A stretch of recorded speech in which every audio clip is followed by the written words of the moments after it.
Andrew McCART, IFL TV, proudly sponsored by Everlast. I'm here in Miami. Got here last night just to find out the fight has been postponed. Michael Hunter, first of all, how are you feeling? You were due to fight Mike Wilson, I believe. Unfortunately, it's been postponed due to Teofimo Lopez testing positive. So, how's your mindset right now? This is boxing, so it doesn't really do too much for me. This is not nothing new to me, so we just got to keep rolling with the punches. Rolling with the punches. I mean, I know it's been a hard camp. Every fight goes through a hard camp. They've got to train, they've got to lose weight, gain weight. Heavyweights don't lose weight or gain weight. But how do you reset your mindset to recharge your batteries again, to go for another 5-week camp to face Mike on August 14th? It's kind of a good thing for me because, like I've said, I've never really had a full camp anyway. So, the more time they give me, the worse off it is for the opponents. So, to me, I just look at it like that. You said it's the worst off for the opponent, so August 14th, we're going to expect a bigger, badder Michael Hunter? That's right. We got to go right back into training. As a boxer, our job is never done. It's always a grind, you know what I'm saying? So this is no different, I had the itch, they were turning me, obviously I was toning down for this week, not to train so intensely. So now, now I'm, got to get to turn back up, but just a different phase of training. So, I'm already going to be start lifting and, going back to work. Triller, we know what they bring, the Snoop Dogg, the Meek Mills, the Jennifer Lopez's, the whole show, the vibe. I mean, it's something I was looking forward to experience. I mean, were you the same? Were you looking forward to experience fighting with this sort of like razzmatazz and all these celebrities and stuff like that? Absolutely. I've always talked about it as, they're bringing a different excitement to boxing right now, and it's good because we need it. Boxing has always had its ups and downs. It's a little slow sometimes, but I think Triller was obviously a good look for boxing as a whole. And just to see this fight, not come to fruition is definitely a big upset for Triller and boxing. Well, it is rescheduled for August 14th, so we are still going to get to see the show. We're just going to have to wait a little longer. But for you, the heavyweight division right now is being talked about. Obviously, we know that the undisputed fight we're not going to get to see, but we do have Wilder versus Fury. We do have Joshua versus Usyk. Looks like in September. How I don't know what the right word is to use. Desperate or itching knuckles to get back in that ring to show the heavyweight division that Michael Hunter's still here. I'm still here. I'm not going anywhere. Yeah, that's the most the suckiest part about it is that my main goal is to try to stay active and for the fans to see my face as much as possible on the biggest platforms I could possibly get. And this also was a bummer because I'm going to be fighting on Juneteenth, which is very a memorable, marketable date for Black History and Black History Month. So I had a couple of different spins on the entrance and trying to join in with the festivities as far as Triller in the event. But yeah, I just got to keep grinding, like I said, I've never had nothing really too easy in this career. I haven't had been spoon-fed like the rest of these guys. So it just makes me a little bit more vicious, a little more hungry, a little more sturdy. That's all. I remember when I spoke to you out in Vegas a couple of weeks ago now, you said that you are the number one US heavyweight. Now, a lot of people might argue that Deontay Wilder is still there and thereabouts. He's got a big fight against Fury. So what makes you say that you are the number one and not Wilder? Well, they never seen me fight. I think I'll stop Wilder very early.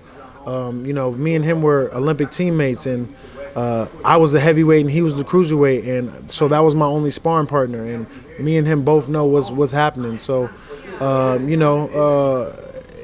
it's just a fan base situation. You know what I'm saying? So, I think that me getting my name out here on Triller and making these statements. Because I think my statement was not only to win, but win in good fashion here. Everybody has their own little things they have to cross, and I think that was one of mine, is to win in a great fashion. And obviously, I didn't get the chance to do that this time. So we're just waiting for the dates to come up, August, whenever they are. Talk to me about the Wilder versus Fury trilogy. Are you excited about it, and what's your thoughts on the fight? What do you think will happen? I think that Deontay may come up a little short. I know he's working on some things. He's been grinding. It's not gonna be an easy fight, obviously. I think Deontay also has a chip on his shoulder, and he's very ego-driven. So I think that this might be motivation, or this might be just corruption for him. So, but I think that Tyson Fury has the better feet, and I've always explained, once you guys get to that 6'6", 6'7", 6'8", height, it usually goes to the better feet. There's not a lot of technical movement and all that, flashiness when you guys are that big. So it usually goes to whoever has the better feet, and we all know that Tyson feet is a lot better than Deontay Wilder's when it comes to that. And so I think that this would be like watching a third movie. You know what I'm saying? It's not as good as the first and second movie, and it's just a little bit dumbed down a little bit. You mentioned the feet. Are you surprised at how big Tyson is and how his feet work? I mean, some people say it's a freak of nature that he's 6'9", nearly 280 pounds, 275 pounds, or what it is, but he does move like that middleweight. Are you surprised in how well he can move his feet at that size? Well, yeah. I mean, to be that big, I mean, it's a great attribute to have. I think that him being in that boxing family and boxing at such a young age has definitely helped him. Anybody that started boxing at a very early age would have some, already come with some great attributes. So I think that's what helps him in his advantage. You know what I'm saying, to be that tall and move so well. Joshua looks like he's fighting Usyk in September. I mean, you fought Usyk. How good is Usyk? Do you think he can cause something like Joshua problems, even though Joshua has got the size, power, and stuff like that?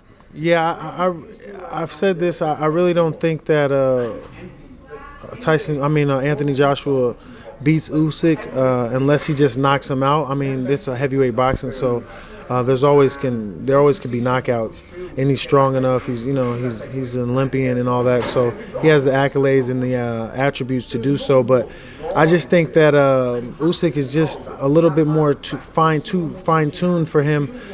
People are always constantly going back on the Chisora fight because he didn't look so good, but I think that was more of a style makes fights type of thing. For him to, it's in his favor to box somebody like Anthony Joshua, in my opinion. I think that you would have to hit Usyk with something very sneaky when you're that tall in that dynamic with Tyson and with Usyk and Anthony.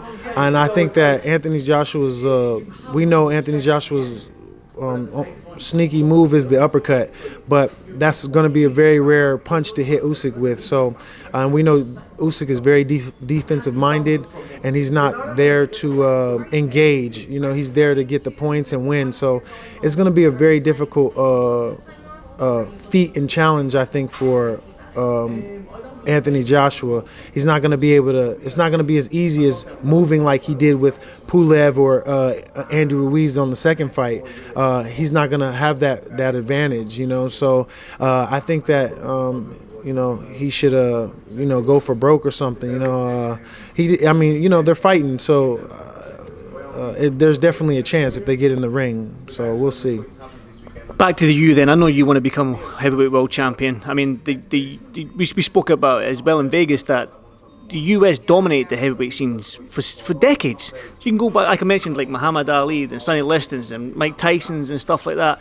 You dominate the heavyweight scene. It seems like the UK is dominating the heavyweight scene at this moment in time. Obviously, we've got the belts there with Tyson and Joshua, but Michael, for you want to become that world champion. You want to face these guys at the top, but you did have the opportunity against Hrgovic. Do you think that once you do your job on Mike Wilson, you can get that fight with Hrgovic? Because Hrgovic is obviously making a name for himself in the heavyweight scene. Do you need to fight somebody like Hrgovic to stamp your authority and get that world title shot?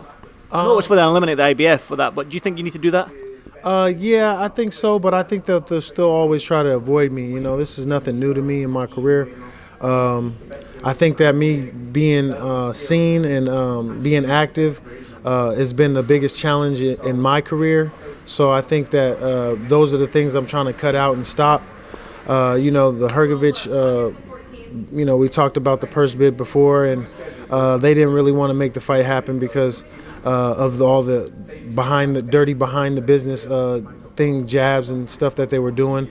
As we all know, Eddie was the only bidder. Obviously, and I had a bidder, but obviously they didn't come to the table. So there was just a lot of boxing moves being done under the table, yeah, I do agree. I think I'm going to have to get one of these big name fights at some point, but I think that, you know, keeping my face out there and keeping me busy is definitely key for me.